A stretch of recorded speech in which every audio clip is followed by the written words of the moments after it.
And we are live. Very good evening, a very good afternoon to all of you who have turned to our page Wings, Durgapur Wildlife Information and Nature Guide Society. Today we are not doing the 7 p.m. talks. Today we are at 4 p.m. with a very well known name and a very well known cat. We are going to have a session on natural history and conservation of the fishing cat by Tiasa. Welcome, Tiasa. Thank you, Shanko. So before we start, let me tell something about Tiyashadi. And before telling about her, she is joining us today from field in Chilka. So before 5 years, according to her, there was no internet connection. So we are grateful that she can join us today from the field. And for those who don't know who she is a very well-known name in the field of fishing cats and the conservation, the wildlife conservation. She is a wildlife biologist by training and a conservationist by heart. She has been highlighting the fishing cat and addressing the problems of the habitat destruction, the conflict, the killings, and how they are so much endangered today in West Bengal and throughout India. Tia Shadi co-founded the Fishing Cat Project in 2010. She is doing her MRes from Transdisciplinary University of Health Sciences and Technology. She also won the Presidential Award Nari Shakti Puruskar on behalf of the fishing cat conservation team in 2016. She will be addressing to all of your questions at the end of the webinar. You can feel free to drop your questions in the comment section below. Without any further delay, I would request Tia Shadli to take over. Thank you so much for inviting me. I hope I'm audible, Shanko. Yes, Didi, you are audible, loud and clear. Okay, thanks. Let me just tell you that I am not a good orator, and this is my first webinars. But as a conservationist, it is my duty to engage people more and more with the fishing cats. So, in that respect, thank you so much, Wings India, for giving me this platform. It has So, been I our pleasure, Didi. thanks. So, I'll just start with a little introduction to the Felidae family. So okay. I don't think the artist who drew this needs an introduction. Rohan Chakravarti has, drawn all the cat species of the Felidae family in his signature style.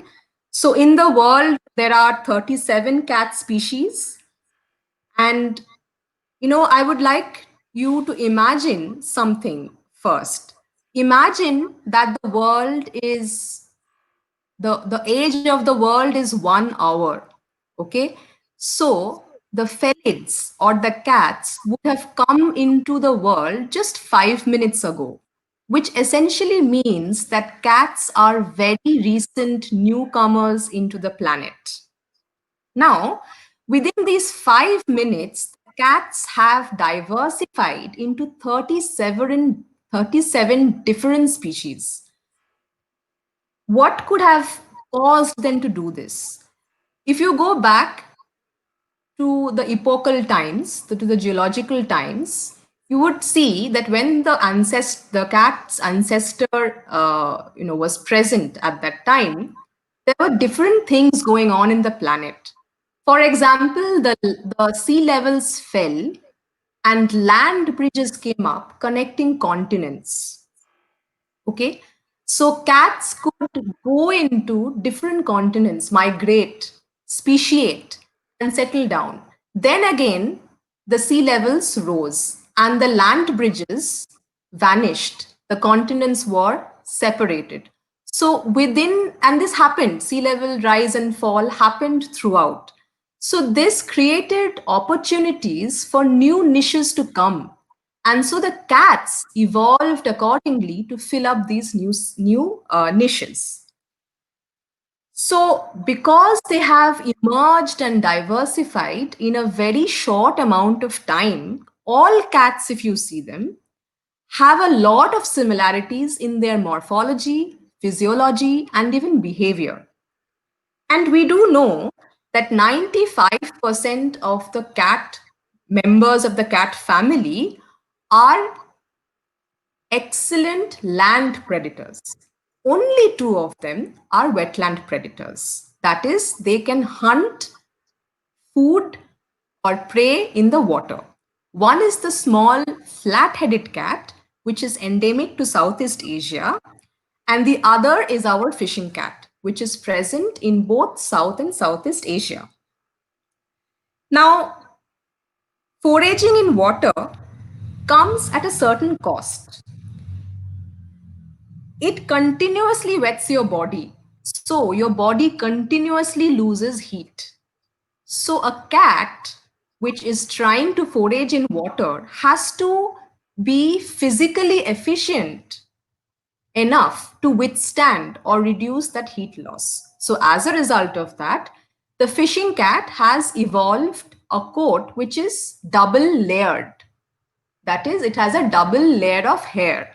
The outer layer, which is straight, waxy, and an inner, coarse, denser layer. So when the cat goes into water, the outer layer, which is waxy and slippery, generally prevents water from getting in. But if it does, the dense, coarser hair inside prevents the skin from getting wet. So this is one type of evolution or one kind of adjustment that the cat had to do to its physique to enhance its predatory skills. So double coated fur. Next, if you see, the cat has partially webbed feet. Now, webbed feet is a signature of wetlands. Some people say, oh, it's just partial. So does it tell you anything about its wetland adaptations at all? Well, it does, because if you go back to just a few minutes ago, in which I was explaining that cats have come very recently into the world, so even to grow a partial webbing, that is, even to modify itself to adjust to wetlands, implicates or implies that it is undergoing some change to persist in wetlands. So I would say that this definitely is a wetland adaptation. Fishing cats also have half retractile claws. So if you see a domestic cat, its claws are wholly sheathed, but in fishing cats, the claws are always half jutting out. Partial webbed feet and the half retractile claws helps the fishing cat to catch fish efficiently, like hook fish. And imagine that this is an animal which is trying to, move around wetlands. So it needs to have traction in mud. So both these features help it to thrive in wetlands. In many natural history accounts, you will see that it's written that the fishing cat has a rudder-like tail which helps it to move in the water, like swim in the water, in the direction. So this is a camera trap picture from Chilka a few days ago, and this is the mud. This is the muddy area, and this is the water's edge. So it was trying to hunt a fish, and now you can see that its hind legs are rooted in the mud, but its front legs it has plunged into water. And look at what the tail does. It looks very funny, because the cat is longish, okay, but it's stunted, and it has a very short tail but very muscular and thick. So what this tail does is, look at how it's straight with the body. It's actually counterbalancing the fishing cat's weight as it plunges into water.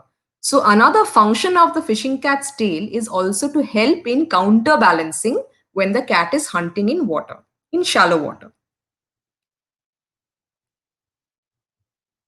This is also a camera trap image from this month, also from Chilka. And you can see the cat has just emerged out of the water. This is a female. Its entire upper layer is wet. You can see the water molecule, the water droplets. And you can see the mud. So it's a very efficient predator. And just look at the size of that catfish. These are the two eyes. Just look at the size. It's huge. And that's what makes the fishing cat a very efficient predator, very efficient at hunting. But if you look at the dentition of the fishing cat, it suggests that the fishing cat has a very eclectic diet, meaning it has a very broad dietary niche. So, for example, the cat can take rodents. This is a picture, it's a bad picture in that sense. This is also a camera trap picture from Dankuni marshlands in Hooghly. And it has just caught bandicoota here. You can see it. So Dankuni marshlands, portions of the marshlands are sometimes seasonally cultivated. And we always tell to farmers that this is a very important role that the fishing cat plays, is that it hunts a lot of rodents. And that is because it comes from the small cat lineage. If you look at the small cats of the world, a majority of their diet is comprised of rodents, because rodents give them maximum metabolizable energy. So it's not surprising that rodents also form a major chunk of their diet. And this is something that we tell people, especially farmers, that we all know rodents cause a lot of agricultural damage. And so having fishing cats in their immediate environment also helps stave off some of that loss. We also know that rodents are flu carriers. So if you have these wildcats in your backyard, it just means that there is less chance of the flu to get transmitted onto humans. So, coming back to its broad, eclectic diet, the fishing cat also takes birds, reptiles, amphibians, and invertebrates like crustaceans from its environment. So, in effect, we are talking about a cat which is like a top predator in its ecosystem. It is capable of taking a large variety of prey which is present in the wetland and in its vicinity, so that even if it prefers fish, because fish is its primary prey, it prefers that. But in natural wetlands, often what happens is in the monsoon, there is a huge abundance of fish, but then slowly the wetlands become dried up during the summer months when there is a lot of, maybe not so much of fish available. So the cat can effectively circumvent that problem by taking a large variety of prey which is available in the habitat. Also, look at this. This is a female, okay? Just look at how muscular and powerful its shoulders and paws are. It's so I'll tell you, the fishing cat female is around 8 to 10 kilograms, and the male is around 15 kilograms. It can go up to 20 kilograms. So you're talking about a cat which is the size of a jackal and a very muscular cat. So it is capable of taking down much larger prey like cheetal fawns, for example. And if you, I would like to tell you something about what Prater has written in his book. Prater's book is, of course, like a Bible. He has written that fishing. So once, what happened was a fishing cat and a leopardess, that is a female leopard, was kept in a cage, but the cage was divided by a meshed wired net. The fishing cat broke the net, killed the leopardess, and then fled from the scene. Can you imagine? That is the amount of power, and that is how formidable the cat is. It's a very powerful cat. If it, like, very, like, we have often come across the cat, but never does it have the intention of attacking humans in that sense. It actually doesn't care much about humans. That's an impression, by the way. But but if need be, it can be quite formidable. So I'll also like to read out a little bit of an anecdotal evidence that a British naturalist, his name was Roberts, he observed something from in Pakistan and he wrote it down, and I'll just read it out to you. He said a fishing cat was chased by three dogs. This cat turned around and struck one of the dogs such a blow with its paws and was later found to have broken its jaws. The second one was grasped around the neck and thrown to the ground. And the third one, which was a puppy, was seized and carried away. So, this was just to give you an introduction to what it's like to be a fishing cat. And so, once when you see it once again, you'll just remember all of this. And yeah, so coming to the distribution of the cat, as you can see, so the purple areas are where the cat is possibly extant, and my colleague is now working in Pakistan, and he confirms there is a population in the Indus Delta. And the yellow is where they have been documented. So the westernmost distribution is starting from Indus Delta in Pakistan.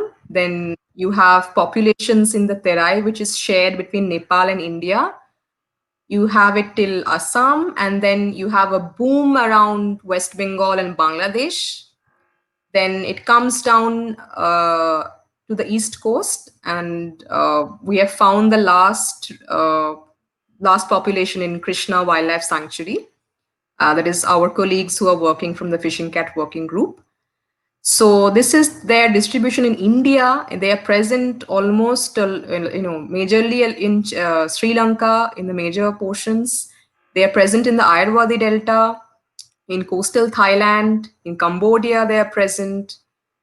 In Vietnam, they were historically recorded, but recent surveys have not been able to detect them there. So this is the geographic range. You can see that it extends from South Asia to some parts of Southeast Asia.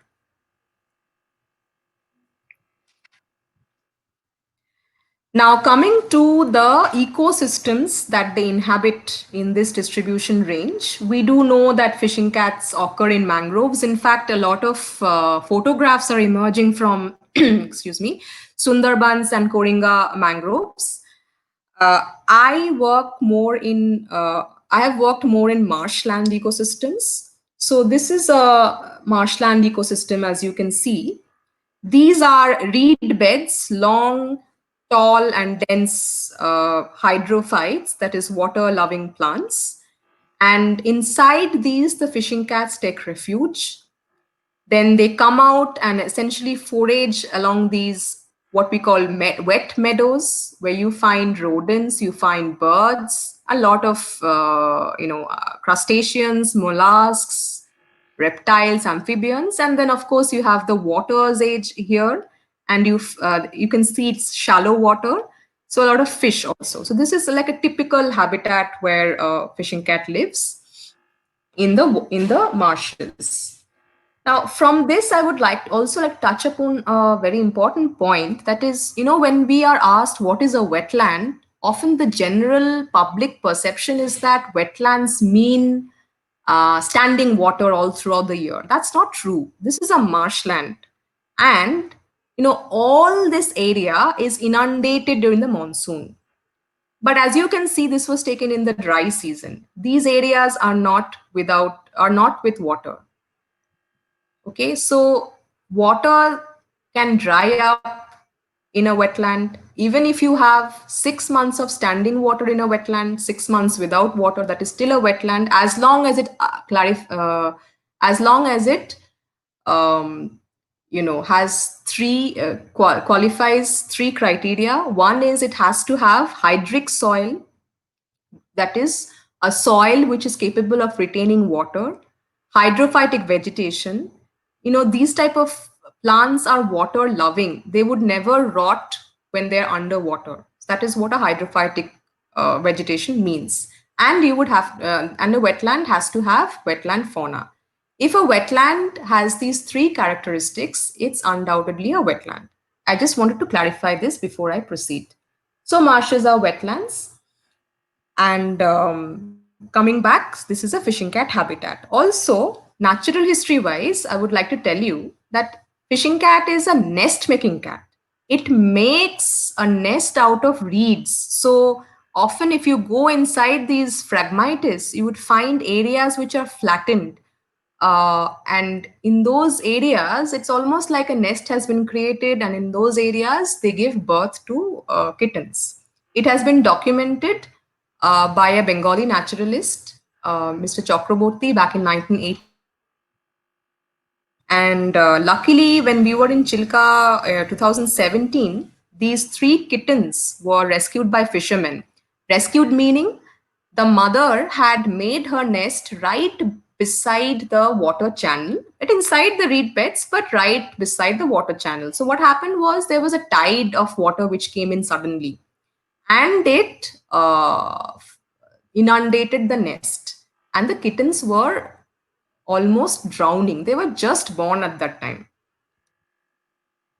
These fishermen rescued them. Okay, and then so yeah, so this was just to press upon one point that the cat is very tuned, or is very much adapted to wetlands. We don't know what happens in mangrove ecosystems, whether they use some other structure, but in marshlands they seem to be uh, you know like taking advantage of the kind of habitat. So once again, just to impress upon the fact that all of this area that you can see was underwater during the monsoon. But when the dry season appeared, slowly the water is receding back to the main channel here. Now, this is also a very good time to track the animal. If you look for it, you can find tracks, and this is an excellent place to find tracks because you have the habitat nearby where it takes refuge and the water's edge. So remember, the fishing cat is a wetland carnivore, and it will thrive in places where there is a land water interface and where there is dense vegetation where it can take refuge in. In this area, in this landscape that is Chilka, it's the reed beds. Even in where I have worked in West Bengal, in Howrah, and other areas, reeds seem to be giving them refuge. So these are excellent. This time, that is the drier month, starting from February onwards, are very good. It's a very good time to track the animal. Like, this is also one of the areas. This is taifa, what you call elephant grass. Also, one type of taifa. This also gives refuge to the fishing cat. So this is how you track an animal, by looking at pug marks. Now, often many people send in pictures saying what does it belong to. So I'll just like to clarify a little. So on the left hand side, this is a felid pug mark, okay, and this is a canid pug mark. Just look at the ratio of the pad to the digit. In cats, in all felids, the pad is much bigger, the digits are rounder and more spaced out. In canids, this is a jackal's footprint. In canids, the pads are smaller, almost equal in size to the digits, and the digits are longer, and the spacing is not as much as you will find in felids. So this is the basic difference between between felids and canids, and this is an otter footprint. So this is how you track what animal is using the landscape. And as I said, during starting from the summer months, when the waters recede and the wet mud slowly comes up, there you can it's a better time to track fishing cats. And the other way to track them is after you have seen the pug marks, you have seen the cats, then you set up camera traps to see whether you're getting the cats or not. So once you get the cat, what can you do with the pictures. So this is what you can do with the pictures. So basically, like our fingerprints are different for different individuals, similarly, the fishing cat has different coat patterns. So these are both females, both use the same area. If you look closely, you can see that, okay, this one is okay. This one is also straight. This one, see, the second one is divided into three spots. So that means these are two individuals. So this is how we identify different types of different individual fishing cats. Now, you are already familiar with this picture. This is the distribution of fishing cat in India. This picture on the right is the human population, is a map of the human population density in India. Now just try to see the areas with, the areas with fishing cat occurrence. Just see how much population density there is in these areas. So that means, floodplains, the kind of habitat or areas where fishing cats are found are riverine floodplains and deltas. Floodplains and deltas have always nourished civilizations, and a lot of population density is also can be incorporated in these landscapes because these are very productive ecosystems. So fishing cats and humans have always kind of, co-occurred in the same landscape, even though there were high human densities. So fishing cats have been very resilient. I'll just give you a picture. This is also a camera trap picture from, again, one village in Chilka. So we had gone there to interview people, whether there are fishing cats in the area or not. And this very energetic woman farmer, we met her, and she said, yes, yes, I'm building a house, and this fishing cat comes, and she poops all over the place. And we didn't believe her first. But when we went inside, yes, there were pheromones, smell all around, and lots of scats around. So we were very excited, and we wanted to place a camera trap, and she agreed. And this is the picture that we got. So this just shows that, the animal is very resilient, it's very adjusting, but to a level, of course. But too many people is not a problem, something else is. We'll come to that later. But right now, this is what it is. So when you have a lot of people inhabiting a landscape where you want to initiate conservation action, that means you have a lot of stakeholders to work with, and local residents are one of the most important stakeholders, and one of the first that we chose to work with. And with them, we addressed, the first thing to address was the lack of awareness about what a fishing cat is. And generally, we have seen there is a lot of enthusiasm when, we first go in and interact with people. They want to know what's a fishing cat, what it takes, and all. And one of the important messages that we want to give to people, that we have given to people in West Bengal at least, is that fishing cat is a state animal of West Bengal.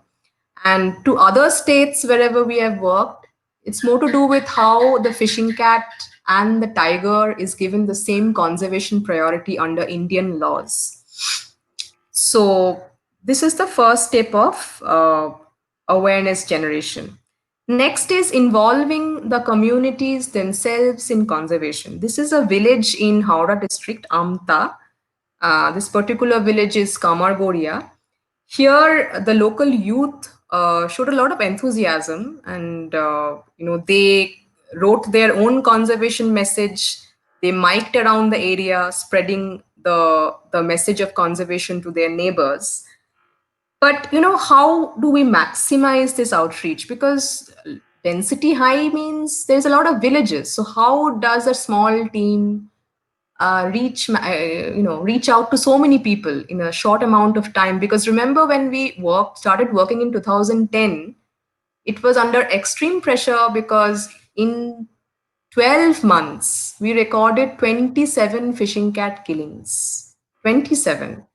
and most of them were due to retaliation, fear psychosis, because suddenly, fishing cat looks like a big cat, so people kill out of fear. Sometimes they just do it for meat, because when we started in Howrah, fishing cat meat was sold for 65 rupees per kilogram. That's in 2010.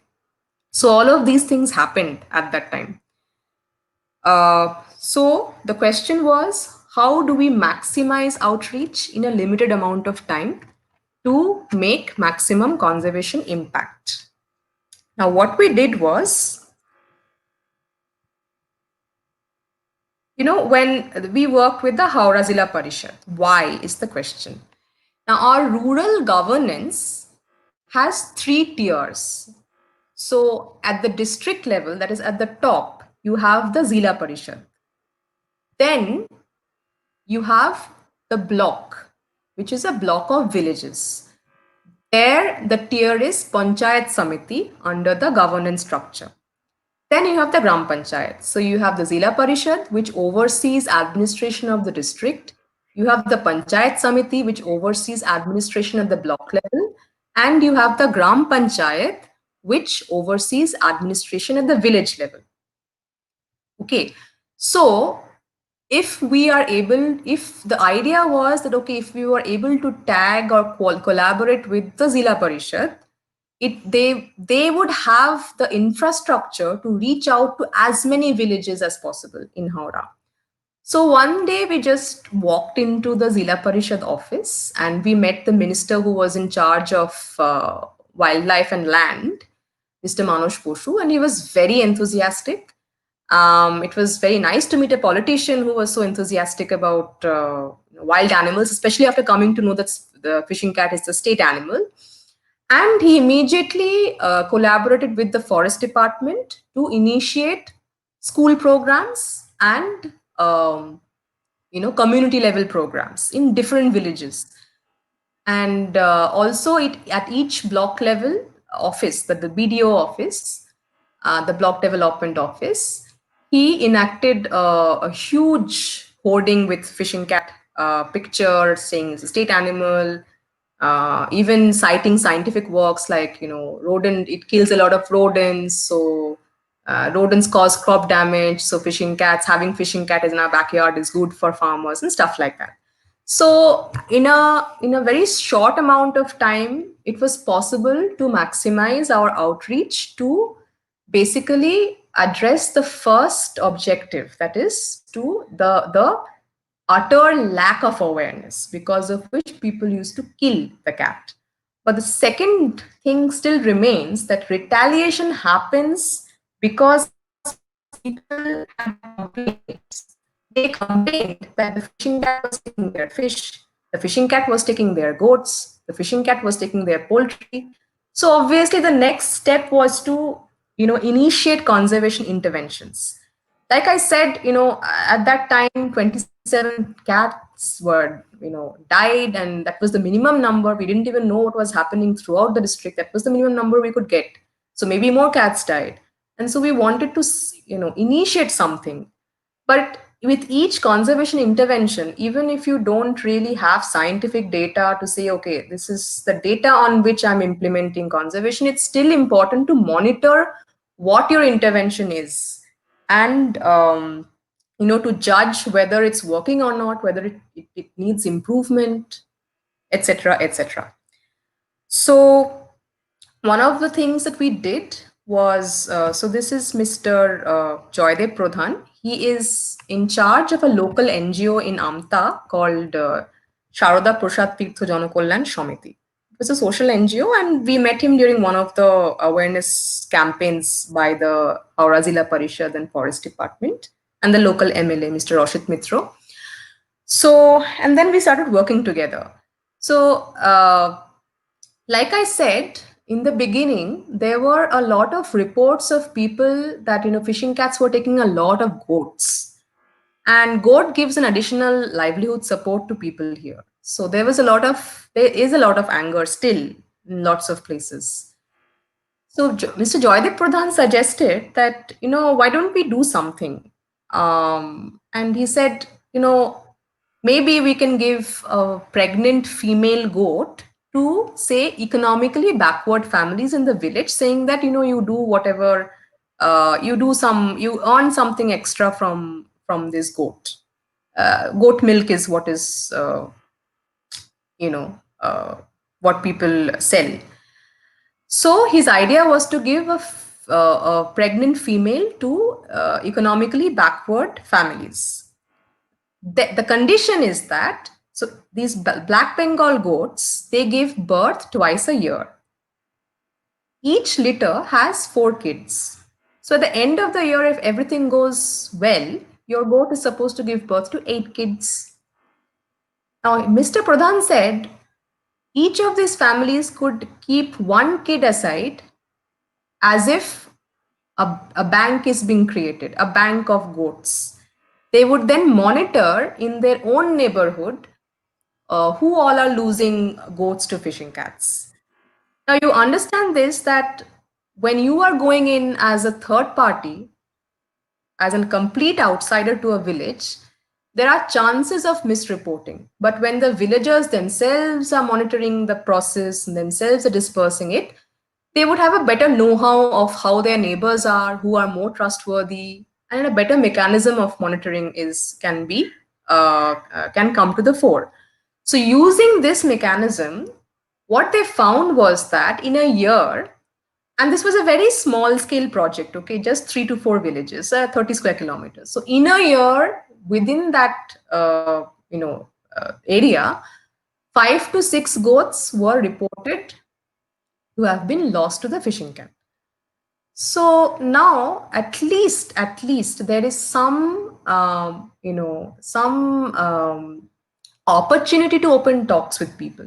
Because when people say, okay, a lot of goats are getting killed, you have nothing to say. But then when they are themselves presenting a data, at least there is some talks to open and then proceed forward. So, Modern Boots from Sanctuary Asia had supported this program, which was implemented by Mr. Pradhan and his NGO. So then we thought of doing something with fishermen, because of course the fishing cat's main prey is fish, and there is a lot, and you saw it. I mean, they are very good hunters.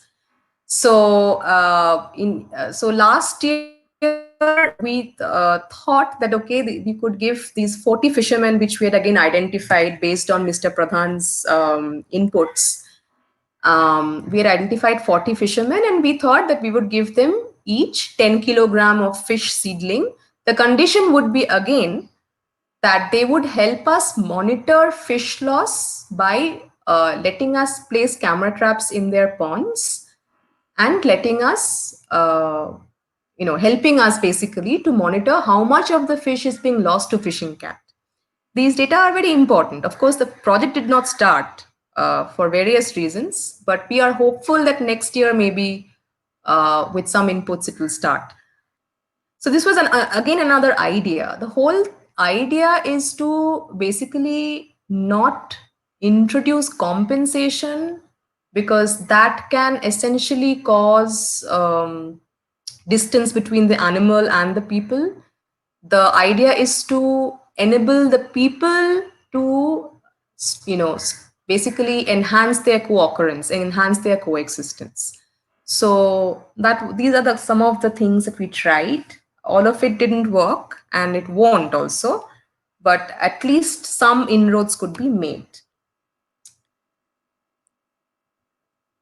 And this year, we had also this was a workshop we had done on 11th March to train the people in Chilka, in association with Chilka Wildlife Division, the Forest Department, and Chilka Development Authority, because we were supposed to start a fishing cat census in Chilka on the 24th, but then COVID-19 happened and it couldn't be done this year. But this is just to tell you that, identifying stakeholders in a landscape and involving them is, of course, the main work of conservation.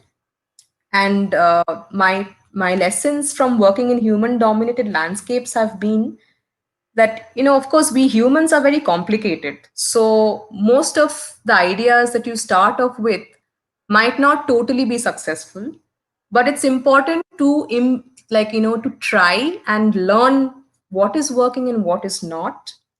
That communities are heterogeneous, and they have changing aspirations just like we do. In fact, there is nothing like a community.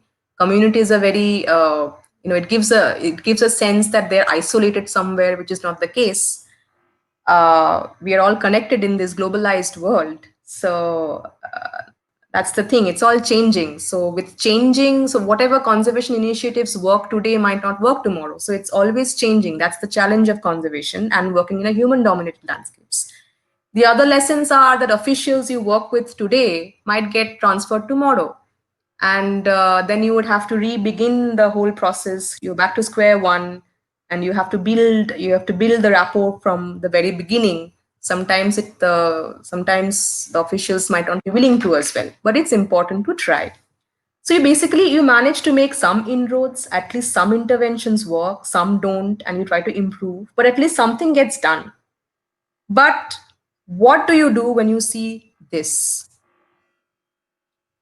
Is a beautiful male, road killed, and at times like this, it's very depressing because you just don't know how to stop this. You just don't know what to do. You're accustomed again to this distribution map. This just shows where all fishing cats are distributed in India. And this map on the right is a satellite imagery of the night lights.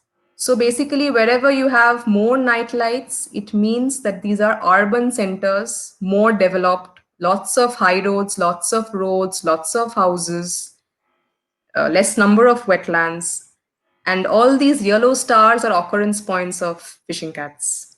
So you can see they are right in the middle of rapidly changing urbanizing landscapes. All the wetlands are kind of under danger of being converted. That is the number one threat to fishing cats at this point of time.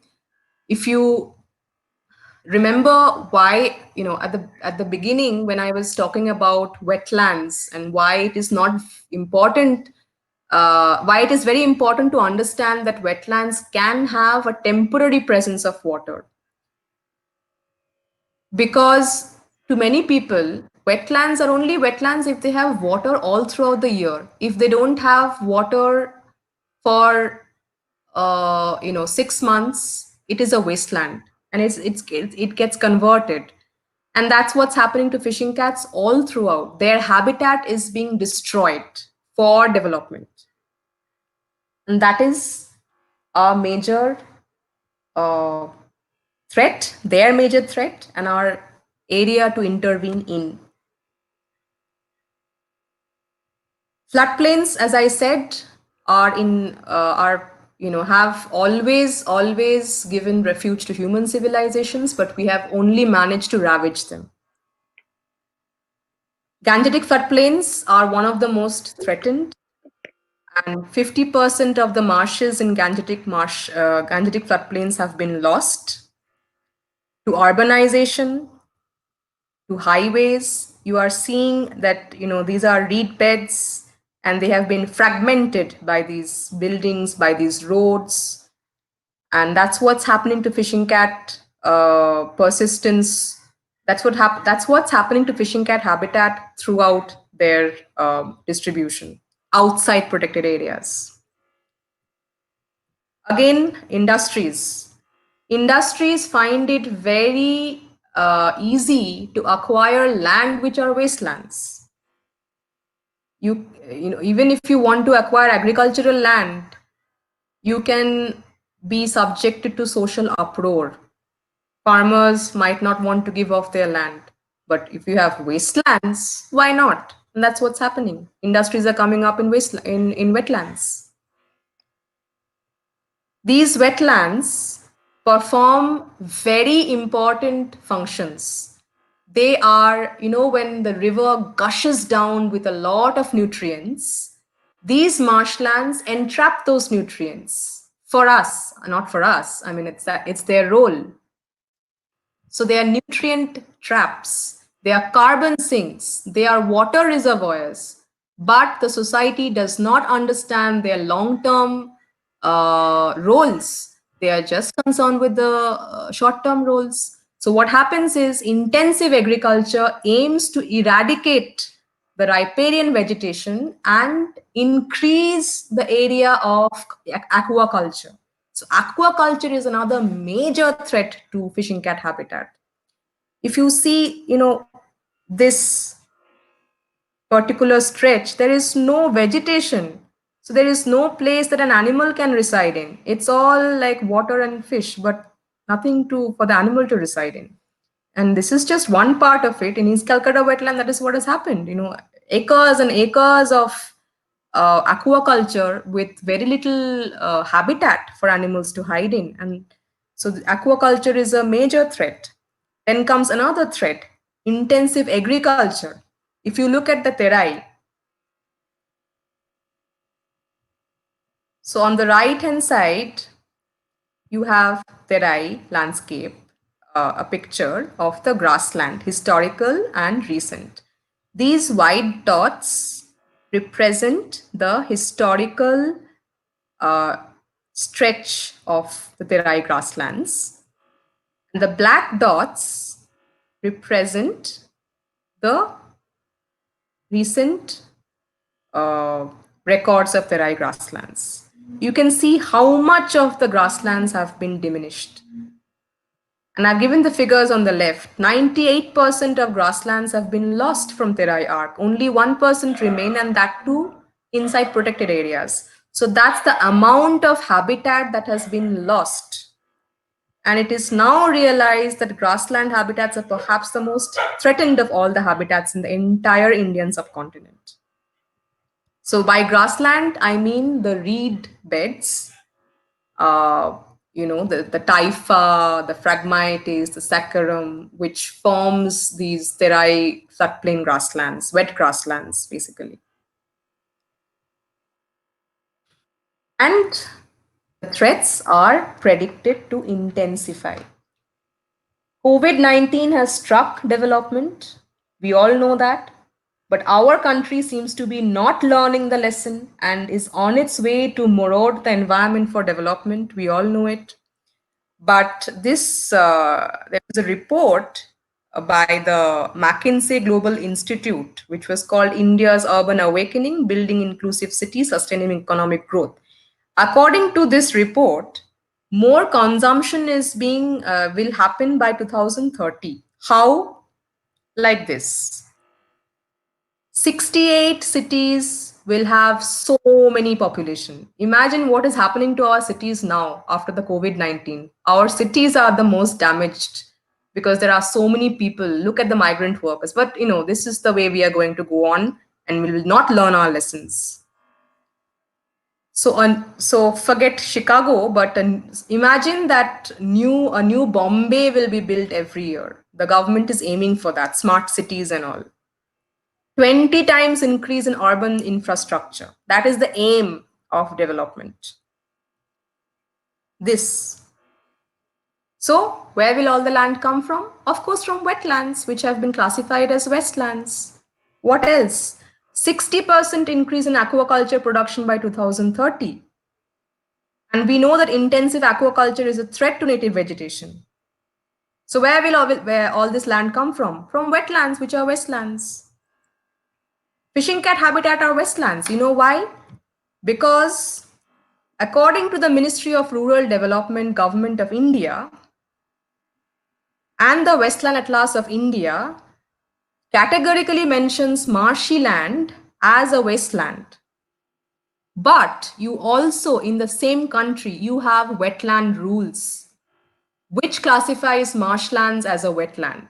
So in the same country, we have two rules saying two different things. And so there is a contradiction due to which the fishing cats and other wetland species are paying the price. Not only them, marginal communities also sustain themselves from wetlands, and their uh, the environment, the natural environment that supports them is also being taken away.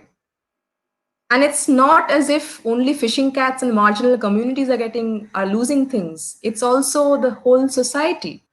And that has been the whole pandemic experience, that society and nature are not dissociated. We are dependent on the environment.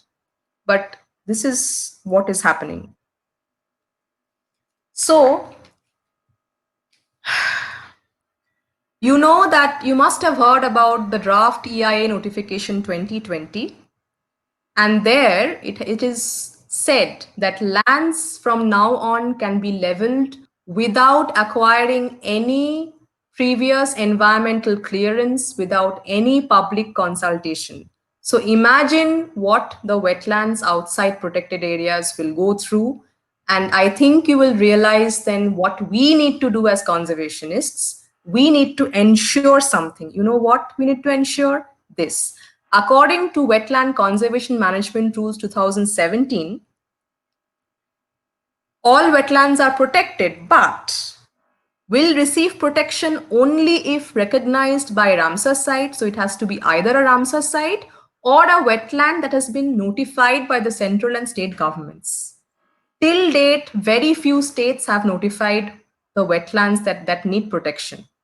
So we need to ensure as citizens that all the wetlands which have endangered fauna should be in that list, because otherwise they will all be up for development and we will have nothing to do.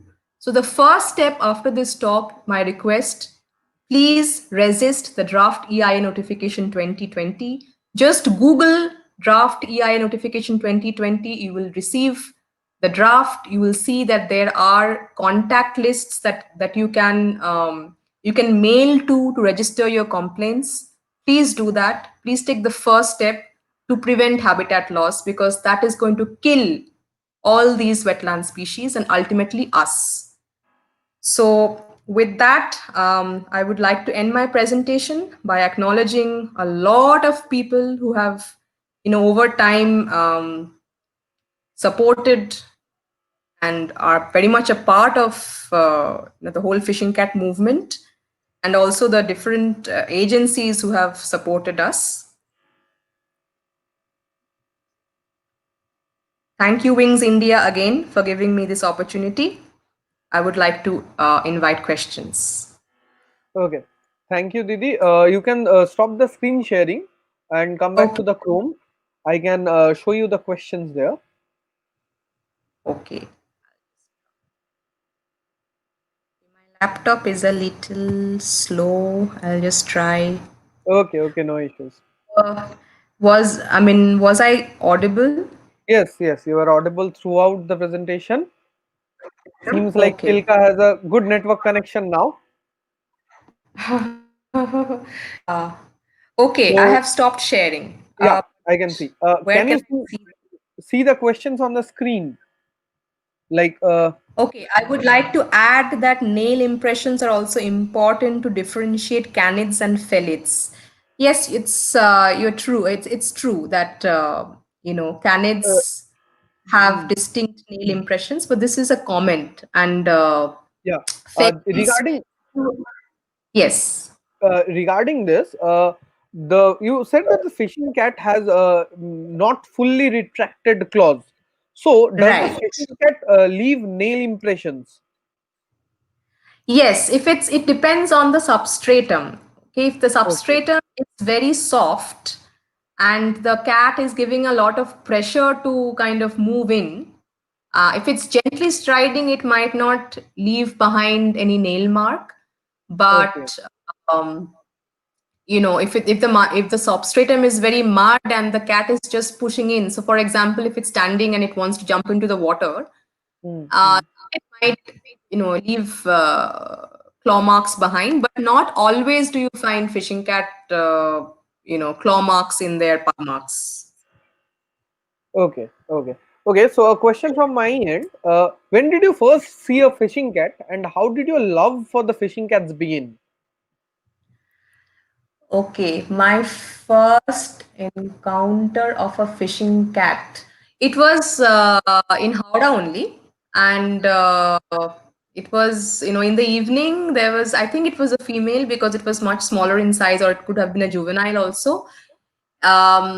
We were just going into this village where we just showed you the Kamargodia village. We're Mm, just going mm. to the village, and this cat was just trying to cross the village path. So we saw it there.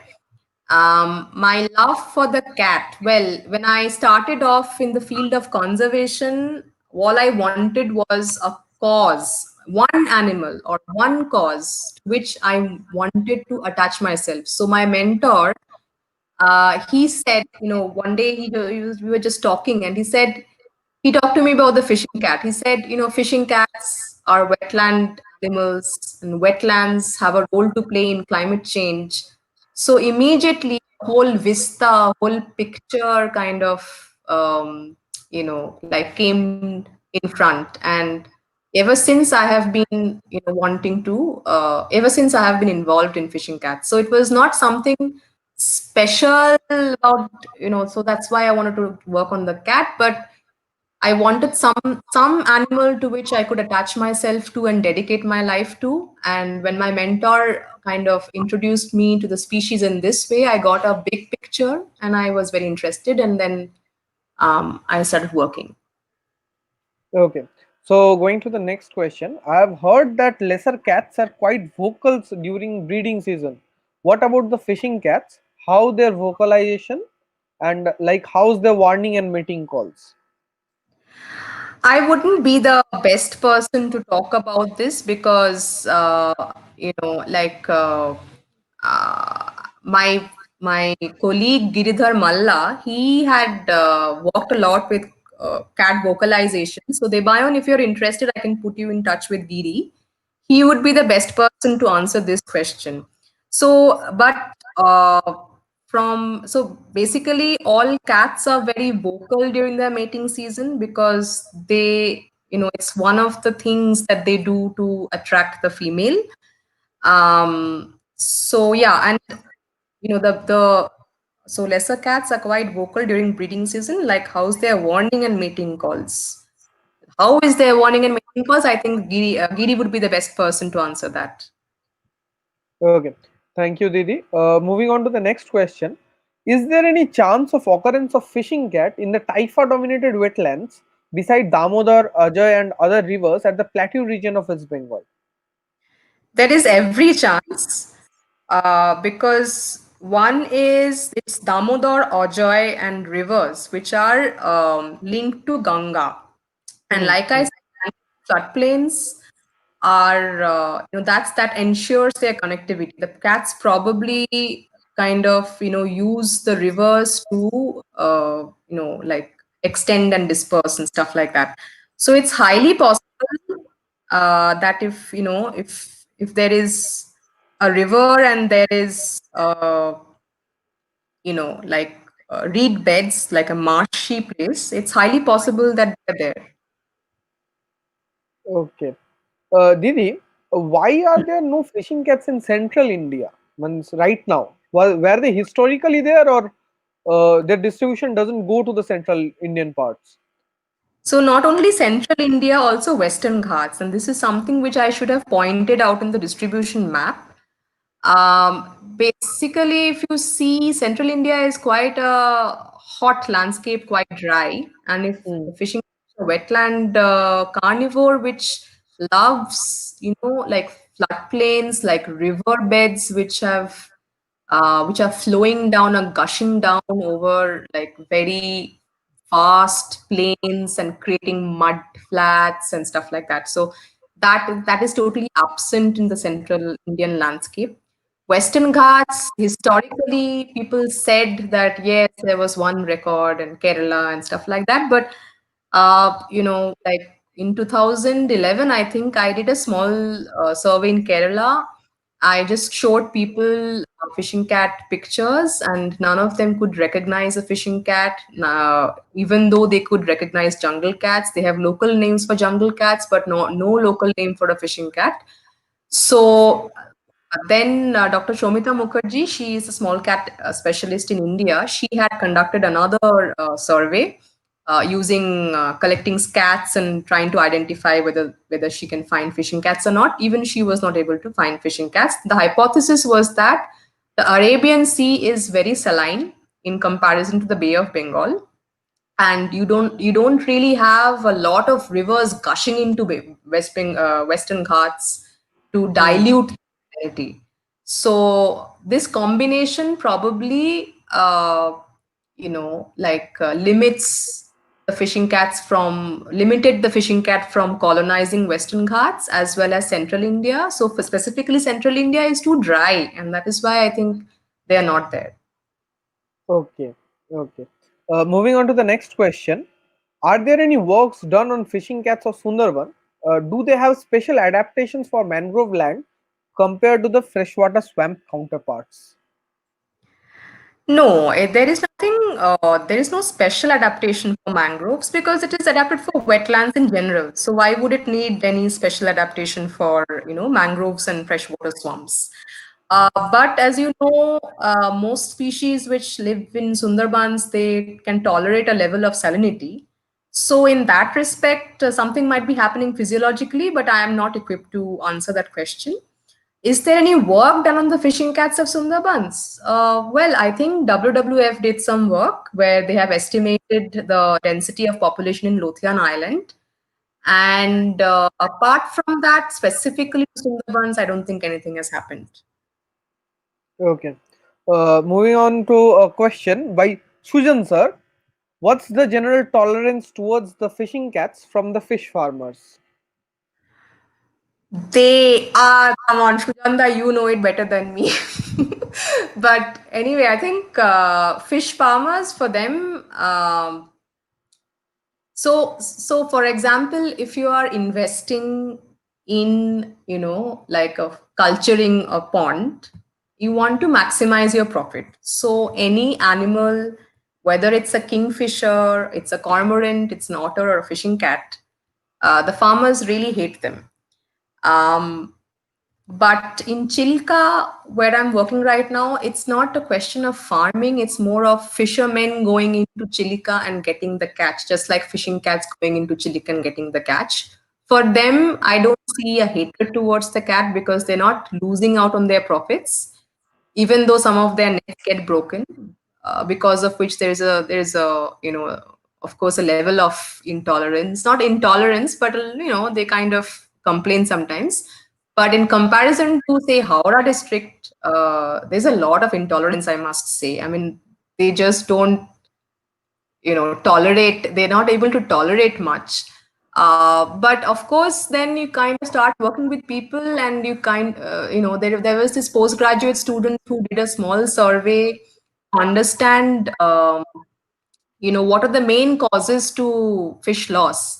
And what he got was that people, in the absence of conservationists, were saying that virus was the main threat to fish populations, because in one night you can lose an entire stock. But in the presence of conservationists, their answers are a little biased. So, in one word, I think the tolerance is very limited. Okay. Okay. So from this, one more thing, you showed a picture of a fishing cat inside a house. Uh, Yes. what was exactly he doing inside the house?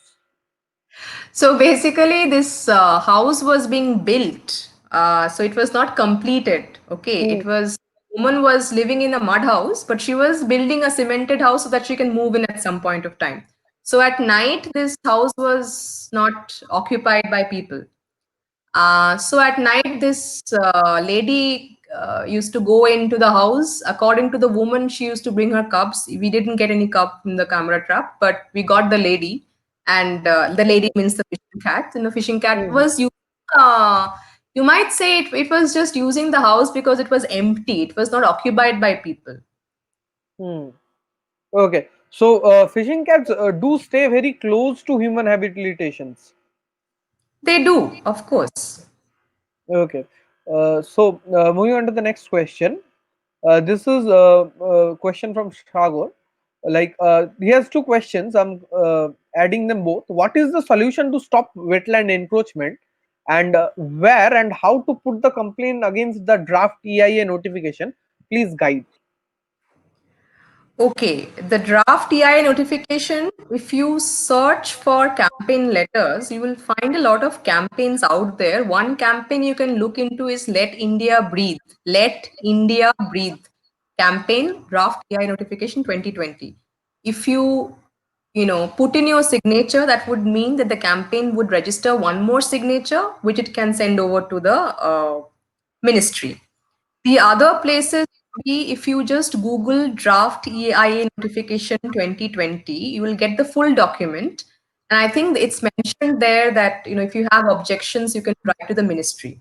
So you can individually write to the ministry objecting to this. You can also put in your signature, uh, in one of the campaign letters and send it across. Okay. And Sujan sir has added the link to the draft oh, yes. EIA in the comment section. Right. Thank you, Shujanda. And I think his other question was, how do you stop Stop wetland and the wetland encroachment. right. So you have wetland rules, and in wetland rules, marshes are designated as wetlands, which means that if you see any marshland is getting converted, you can actually like file a litigation against it. I know litigation sounds like a very complicated process, but maybe you can get in touch with organizations like Public, for example, or Heal, or um, there is another organization by Ritik Dotto in Kolkata. It's called Life. So there are these organizations who could guide you towards, how to, proceed towards the litigation. But at this point of time, litigation is the only way in which wetland encroachment can be stopped, or at least like the process can be delayed. I don't know whether, the way this government is going, I don't know whether it can be stopped, but certainly it can be delayed. It is happening as we speak. So the other thing is, of course, like social campaigns, but I don't see a lot of people coming in social campaigns for the environment, taking to the streets and stuff like that. And now with the lockdown, everything is social distancing is the norm, which we'll have to maintain. So I think we'll have to be more aware of how to use litigation as a tool to, you know, um, evade wetland. So basically, not let wetlands get encroached. Okay. Thank you, Diti. Sujanda has also added the withdraw draft EIA link from letindiabreathe.in. So, Shagorda, you can find two main links by Sujanda in our comment section. Okay. So, the next question by Devan is, can you please share one of your memorable experiences related to fishing cats? Yes, I would like to share two experiences if the time permits. One was in Dudhwa, where we had gone to basically train the forest staff to distinguish between small cats. And in one of the evenings, we were just going around the forest when, just within, say, 12 feet, we saw this female sitting in the middle of a small wet meadow, and it was continuously being harassed by a lapwing, because I think the lapwing had its eggs nearby. And we just stopped and we saw it, and it was seeing us, and it was not getting up till it got so frustrated with the lapwing that it actually got up and it left. And then behind it, out came the male, and the male just came out till the shoulders. It saw us, and then it didn't come out entirely. It sat. It half of its body was within the reed beds, half outside.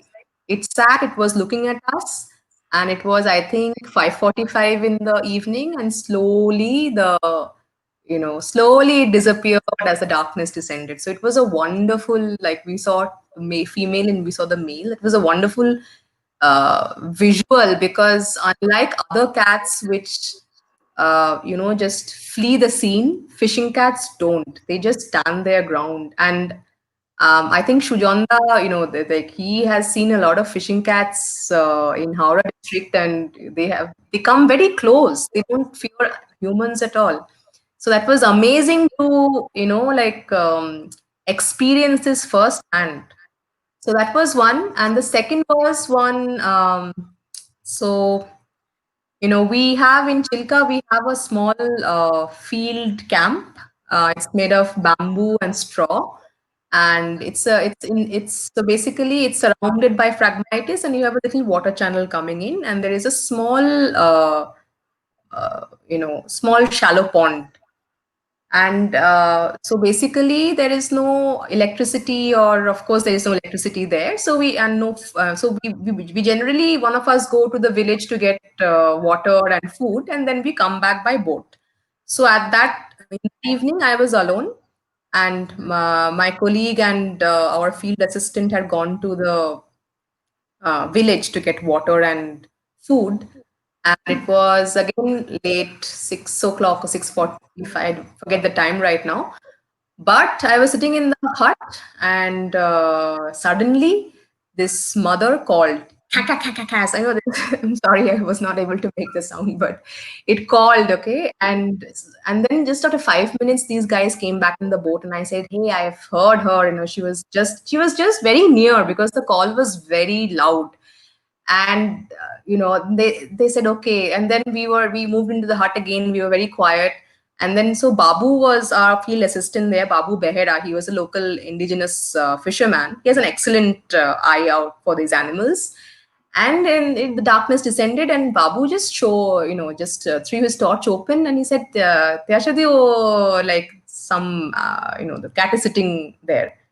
And I could see eye shine, but it was very, not very, not at a significant height. So I thought, no, no, no, it might not be a fishing cat. So he was very sure, and then he took us to this area, and it was a fishing cat, except that it was a juvenile fishing cat, and it was trying to hide within the marsh, within the cyperaceae, that is very small grasses. It was trying to hide, and then trying to so that these grasses were lining the pond. It was trying to camouflage in the grasses and move, but then it saw us, and we went very nearby to the cat. It just moved its neck, and my eyes met its eyes, and then suddenly its mother called from the other side, and the cat jumped on the bund and then ran to its mother. We saw the entire thing. It was so memorable. It was, yeah, the best moment I've spent so far. It was truly brilliant and beautiful. This is really a very cute cat moment. So, okay, so I will be moving on another question. We recently got a news that in a factory in Durgapur, there was a rumor that there's a tiger in Durgapur. Bag beriyece, bag Okay. pawa geche. So, Uh-huh. forest department said that it was most probably a fishing cat, though Hmm. there are no confirmed sightings of a fishing cat from there. Have you Hmm. Hmm. any information regarding this? How? When was this? I don't exactly remember the date. It was very recent.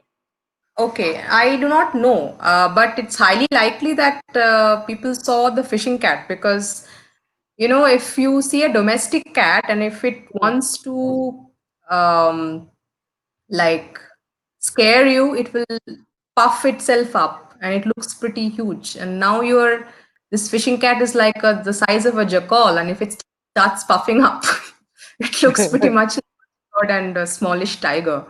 So at one glance, it feels like, oh my god, you know.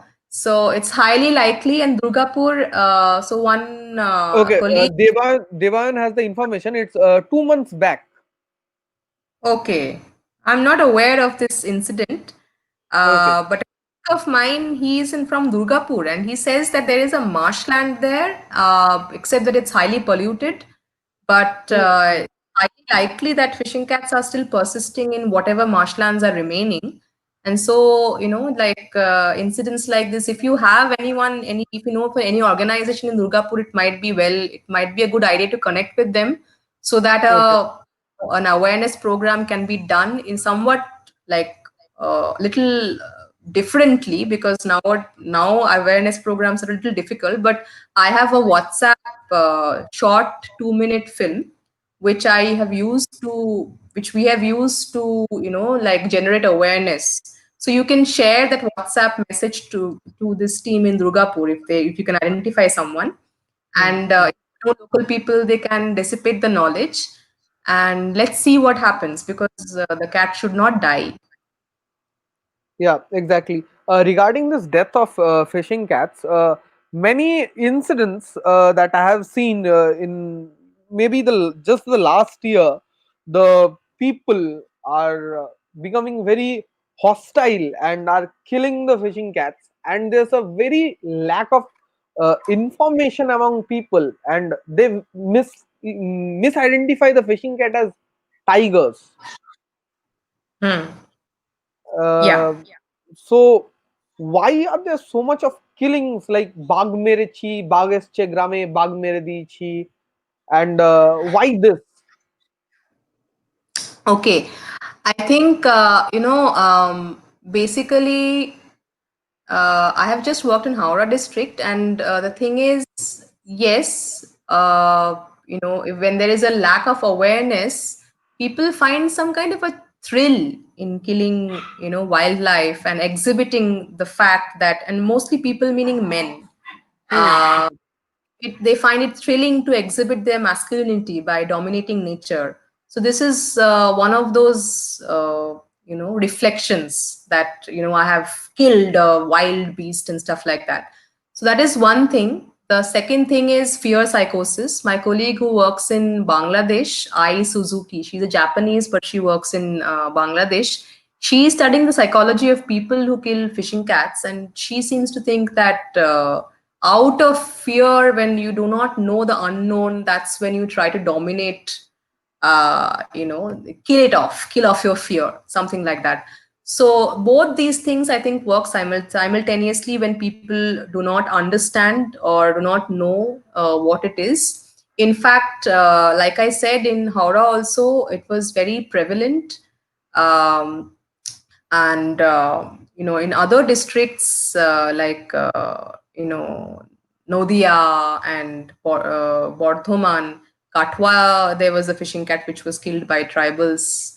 And then Nodia, someone reported that they saw a tiger and they were very afraid. And then Medinipur, you have North and South Chobbish Pargona as well. A lot of these places, people, um, they didn't know what it was, and it was the cheap thrill of killing an animal, or it was that out, I'm killing it because I feared it. So there were some groups, and we also joined them, some groups who tried with the forest department. They tried to do some awareness rallies in this area, and basically tell people that there is nothing to fear. Fishing cats are not known to harm humans or carry away children. They just don't care also about humans. They just want to be left alone. So that, and retaliation is a totally different thing, right? I mean, retaliation for killing your goat or killing your fish, that's a different issue. But the cats shouldn't be killed because people don't know. So people don't know, and like I said, they don't know, that's why they kill. And or they kill because they have killed a huge animal, and which is a great thing to do in life, as if nothing else is to be done, and stuff like that. Exactly. And one more thing that I have observed, mm, even considering the younger generation, uh, the cats are not very well known except the Royal Bengal tiger. Like, I have literally seen people saying a fishing cat, "Are এটা তো চিতাবাঘ," and Hmm. I was in utter disappointment. I'm like, dude, you are from West Bengal. This is the fishing cat, and you should know it. Okay. Yeah, well, I think Hmm. coming from a country like India, where we have the tiger, we have the elephant, we have the rhinoceros. So Basically, we have a lot of charismatic animals which have made it to our monuments, to our sculptures, so that there is a lot of other animals, very, I mean, in their own, they are unique. And but because these charismatic animals are there, and they have, like, taken our imagination, they are dominating our imagination. That is why people don't really know much about the other types. For example, in European countries, if wolf is considered to be a large mammal because they don't have the large mammals left. So in our country, because we have these larger, mammals roaming around, that's why the lesser ones we do not know much about the lesser ones. But it's time we did, and I think more and more of us working, in the field of conservation and trying, if we try to reach out to people, then at some point we will succeed. I hope it happens very fast. Exactly. Okay. We have another question from Satyajit Poddar. Is fishing cat found in North Bengal also? Well, they should be, because how else would, so why I say they should be is because again, Dr. Shomita Mukherjee, who is the cat specialist, she did a genetic survey. She did a small study to understand whether fishing cats were historically connected. Okay, so what she Okay. found was that throughout India, fishing cats were connected historically, which means that there must be populations which either existed and connected the Terai populations with the Bengal populations with the southern populations, or that they were there and they are not there anymore, or they are there, we do not know them. But definitely North Bengal, well, Jaldapara has fishing cats. So I guess in other parts of North Bengal along the river, if you survey, if there are groups and they are willing to survey, then I think there's a high probability that we will find them. Okay. Can I ask something like what should we look if we are searching for fishing cats? I think first of all, the best thing would be if you see marginal, if you see marginal communities who are Hmm. okay. First of all, if you have a river stretch, look for reed beds and vast stretches of reed beds. Then, if you can locate some community who goes into the reeds, because some communities are there who go into the reeds to collect grasses to feed their cattle, take Hmm. fish, collect fodder and fuel. So you can ask them if they have heard such a cat. Like, this cat has a very unique vocalization. You'll get it on YouTube if you search for it, or I can also share it with you at some point of time. Okay. I think it's a good idea. In the next presentation, I will give, like in the other webinars, maybe I'll give a little introduction to how the cat calls. But the fact is, if there is a fishing cat and there is a local community living nearby, they would hear it, first of all. Second of all, it's highly likely that they would meet the cat, interact with the cat at some point of time. Third is to, of course, survey the area, look for pug marks which are the size of a jackal, like more or less like the radius of a jackal's footprint and the radius of a fishing cat's footprint would be somewhat similar, even though fishing cats could be a little bigger also, depending on the male size.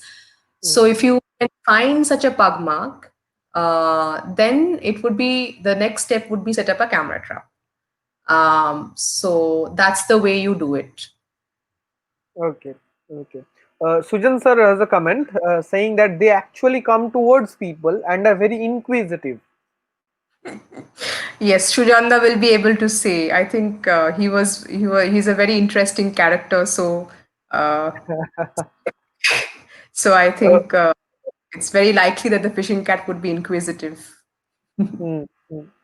Okay, Muhammad Safi has a comment. Other than domestic cats and jackals, every other odd cats are called bug with an angry emoji.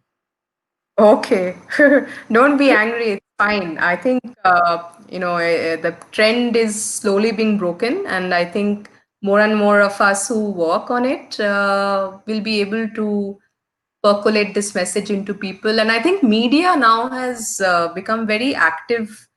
At least like a decade back, there were misreportings of fishing cats even in newspapers, where they said that a bham mara hoyeche Haurate. So they were labeling a fishing cat as a palm civet. At least Hmm. now, yeah, in the media, at least the fishing cats don't get labeled as palm civets. There are a lot of a lot of visual media, news medium channels. They are highlighting that what is happening to a fishing cat, why it is getting killed, and stuff like that. That's a big step forward in 10 years. Imagine the media has picked up, the media has become educated about the fishing cat, and slowly I think we'll have to proceed and take the message to people. Except that I don't know. I mean, I am not sure whether only taking the message to the people will work, because people's aspirations have changed. So, but yeah, let's not be so depressing. Let's keep on trying. And like I said, I think the environmental regulations nowadays are being diluted. We must protest against that. Okay. Thank you so much, Didi, for being with us. I have got the information about the fishing cat, or the so-called fishing cat that was heard about in Durgapur. The comment by Okay. Debayon, he knows the matter in very detail. The locals Huh. said that they hear something like a roar quite big than the domestic cat, and there are photographs not clear though, only the eyes shining, and a pug mark collected by the forest department. And with that, they said it's a bagrol and not a bug. No more information. Shagarda, if you can procure more. Okay, Didi. We will try to get the details of this incident and get in touch with you. Because the fishing cat's eye shine, if they have got a picture, even from Hmm. that it's possible to make out, because unlike other cats, the fishing cat's eyes are closely set, unlike other cats. I mean, Okay, of okay. easy it will be not be possible, but Hmm. you can give it a try. And yeah, I will be very interested to know what happens with the cat there, because I Okay. think if Durgapur, okay, so maybe we can ask the department to, maybe they have already done it, or maybe they are willing to do it, because they must do some kind of programming or miking in that area. So I think, yeah, I mean that could be a way in which, because right now our movements are all restricted, but the department can Mhm. certainly. So yeah, thanks for the information. I think it will be a nice to initiate a small awareness drill there as fast as possible. We can all coordinate with the department and help them also. Okay, sure, Didi. We have another question. Hunting festival is a big threat to animals like fishing cat. In place where you have worked, had there been any incident of hunting festivals where large number of fishing cats got killed? And what did your team do in such situations? Yeah, so I am also part of an organization called Human and Environment Alliance League, and one of the primary programs that we prioritize is addressing tribal ritualistic ritual hunting. And yes, there has been incidents where not a large number of fishing cats, because you don't have a lot of cats inhabiting a small area, but definitely a lot of cats get used to get killed or gets killed during such hunting festivals. At in 2015, on the 5th of June, that is World Environment Day, there was one fishing cat was killed in Munshidhat area in Howrah district, and this guy posted it on Facebook. He was a tribal. So Okay, immediately what we did was, we took it up. We, wrote to the department. We started an online campaign where internationally from 48 countries there were petitions which went to the department, and the newspaper media picked it up very quickly. 24 Ghanta, I think, like covered it. Times of India, Anandabazar Putrika, all the papers like posed the question: This is what is happening to the state animal, and then the department arrested this individual, and five of them were, arrested. So this was what happened at this. I mean, at one point of time, I think when and HEAL, basically Human Environment Alliance League, they have been working very rigorously to collect information on hunting dates and engaging with the forest department to ensure that these kind of festivals do not happen anymore. But of course, it's not possible to stop everything at one go. But it would help if you are seeing anything in your neighborhood, and if you immediately post it on Facebook on these different wildlife groups that are there, it's highly likely that people will see it. And then if the department is informed, and if you can help the department to get in like by giving exact locations and all, it's highly likely that these hunters will get arrested. And also, it's very important to like educate your neighbors about this, especially after the COVID-19 crisis. It is not at all a practice that should be encouraged, because it's a threat to public health and environment. Okay, Because thank you, you can't Didi. prove, right, that the COVID-19 has come from wild animals. Okay. Thank you, Didi. Thank you, Shubhradeep, for this question. Shubhradeep, you can also check. We had Heal team with us on 13th May. You can check Meghna Banerjee, Shubhroda, and Orkoda talking about the ritualistic hunting part. I hope that will help you. And the next question is from Satyajit Poddar. When the fishing cat was recorded from Jollapara. It's with the department. So the forest department has recorded fishing cats in Jaldapara. I I don't know if they have any recent records, but yeah, it's within their fauna checklist. Okay, Didi. Thank you so much. Thank you for being with us despite all the problems being live from field. Thank you so much for coming and joining No us. worries. It has been Yeah, a it has been a pleasure. pleasure. Thank you. Okay. Thank you, Didi. And regarding the fishing cat, I will get in touch. Okay, thanks a Okay. lot, everybody, for hearing. And please do not forget to sign in your protest to resist the draft EIA notification 2020. Thanks a lot. Thank you, Didi. Please stay with us. I'm going to end the broadcast. Okay.